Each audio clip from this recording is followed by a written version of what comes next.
In our last video, we broke down about the Middle East War and why it matters beyond the region. But there's a side of the story that isn't making the headlines, and this is the part that hits closest to home. Because when war cuts off the world's most important oil route, the shockwaves don't stop at the border. Prices spike, governments panic, and while most people pay the price, a few are profiting from the situation. So in this video, we're breaking down the crude oil crisis, what's going on, how the market is responding, how governments are reacting, and most importantly, what this means for you. If you watched our last video, you already know the setup. The US and Israel attacked Iran, and in response, Iran threatened to close one of the most important oil routes in the world, the Strait of Hormuz. The strait that carries 20% of oil on the planet. But since then, things have gotten a lot worse. Let me catch you up. The moment Iran announced that the strait was closed, ships stopped. Over 150 oil tankers dropped anchor in the open water and sat there, literally doing nothing. And you'll understand why in a second. Iran just didn't make threats, it acted on them. Ships were attacked with drones and missiles. At one point, a small tugboat went into the water just to rescue a damaged tanker, and it was shot down by 2 missiles. This was no longer a standoff. Then it got worse. Iran started placing naval mines in the water. Think of them like hidden bombs underneath the surface of water, completely invisible. So when ships passes through the waterway, they will explode. And here's what makes it even more serious.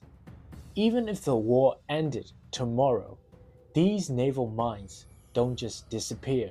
Sending teams to find and remove every single one of them could take weeks. So the route stays dangerous long after the war ends. On top of that, ships trying to navigate their way on this route had their GPS jammed. Their maps were showing them in completely different locations. So ships did the only sensible thing. They went all the way around from the bottom of Africa, thousands of extra miles, hundreds of extra hours, and a much bigger fuel bill. And that is exactly when the oil crisis began. When something that big gets disrupted, the rest of the world feels it immediately. Here's a simple way to think about it. Imagine your local supermarket gets 100 bottles of water from the supplier every single day, but then suddenly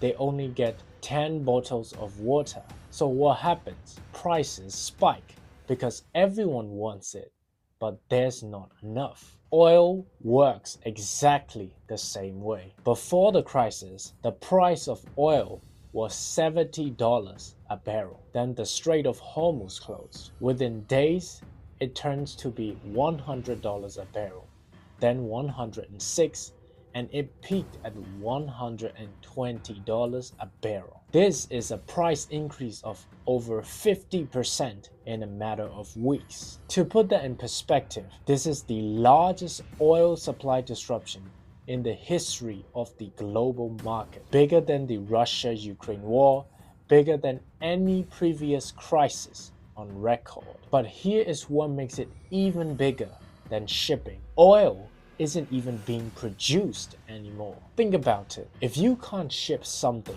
what's the point of producing? Iraq shut down 1.5 million barrels of oil production. Kuwait pumped so much oil with nowhere to ship it that they literally ran out of storage space. Globally, about 8 to 10 millions of daily production stopped in March alone. To give you a sense of scale, that's roughly equivalent of all of Saudi Arabia's oil production just in 1 month. And like I said, when oil sneezes, the rest of the world catches a cold. Stock markets around the world started dropping. The Dow Jones, which tracks the performance of the largest US companies, dropped by 739 points in a single day. Companies that rely on fuel, manufacturing, and transport saw their costs go through the roof. And when costs go up, profits go down. And when profits go down, investors panic. But this is the part that most people miss. Not everyone is suffering. While ordinary people feel the squeeze, oil companies are secretly profiting from the situation. When oil prices double, their earnings go up by a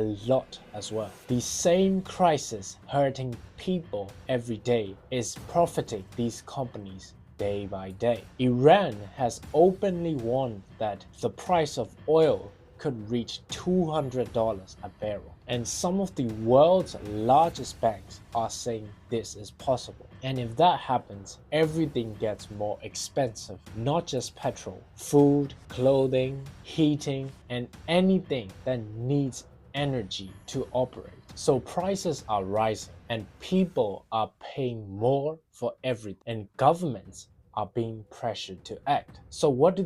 They went to emergency reserves. Here's something that most people don't know. Many countries quietly keep a large supply of oil stored away in giant underground caves and massive tanks. It's a backup plan, like keeping your own emergency cash in case something goes wrong. And right now, things have seriously gone wrong. So 32 countries have agreed and come together to release their emergency oil reserves at the same time. Together, they released 400 million barrels of oil. That is the largest emergency release of oil in the 50-year history of these countries. More than double of what they released during the Russia and Ukraine war. The US alone contributed 172 million barrels of oil, nearly half of the emergency oil reserve. Now the big question is, did it work? Well, it didn't. Prices didn't drop. They continue to rise. Governments just use their biggest weapon, but oil continues to rise. Why is that? Well, here is some simple maths. The world uses 105 million barrels of oil every single day. The countries release 400 million barrels of oil. The thing is, it only covers for 4 days. It's like covering a large wound with a small bandage. It only buys a little time, and now the problem is back. So governments try a different way. They went further by controlling prices directly. In Germany, petrol stations are only allowed to raise their prices once per day. Austria went even further. Prices can only change 3 times per week. And here's the latest development. The US has been trying to build a coalition, asking countries like China, Japan, the UK, and France to secretly escort oil tankers through the strait. Well, so far, not a single country has publicly committed. That tells you something important. The real problem, the strait being closed, the mines being in the strait, and ships going past Africa, is still there. Governments have tried everything, but this crisis still continues. So what does this mean to you? You might be thinking, I don't own a car, I don't trade oil, so why does it affect me? It affects you more than you think. But here's a good thing. These are things we can actually control. First, everything gets more expensive. Like I said, oil isn't just used for cars. It is used for packaging, transport, and delivering all kinds of products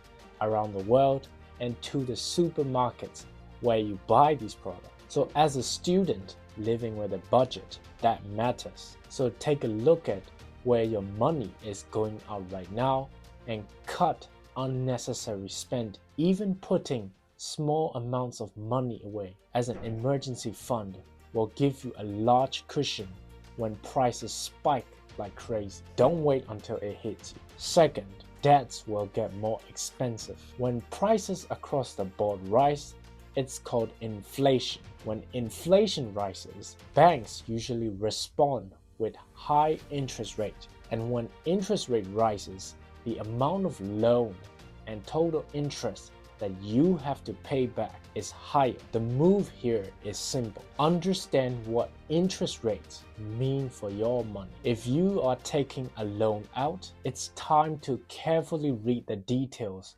and understand what kind of situation you're getting into. Third, the job market is shifting. Right now, the energy market is booming, but airlines, deliveries, and retailers are cutting costs. This means that there would be lower jobs for entry levels. If you're about to graduate, paying attention to this would genuinely help your future. And here's another opportunity. Every time there's an oil crisis, governments pour their money into renewable energy, solar, wind, electric vehicles, basically to reduce their dependence on oil. That investments create new jobs and new opportunities. So students who see this opportunity and act on it early are the ones who will come out early ahead. And finally, you don't need money to learn about investing. This kind of event is happening in real life. Follow what energy companies are doing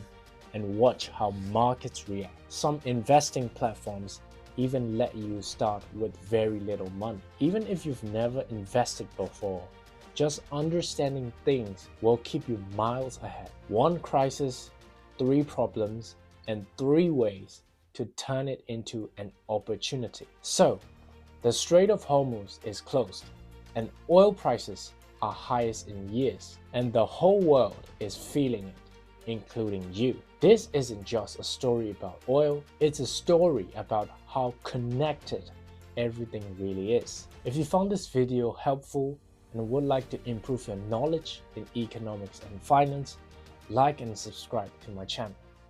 I'll see you in the next video.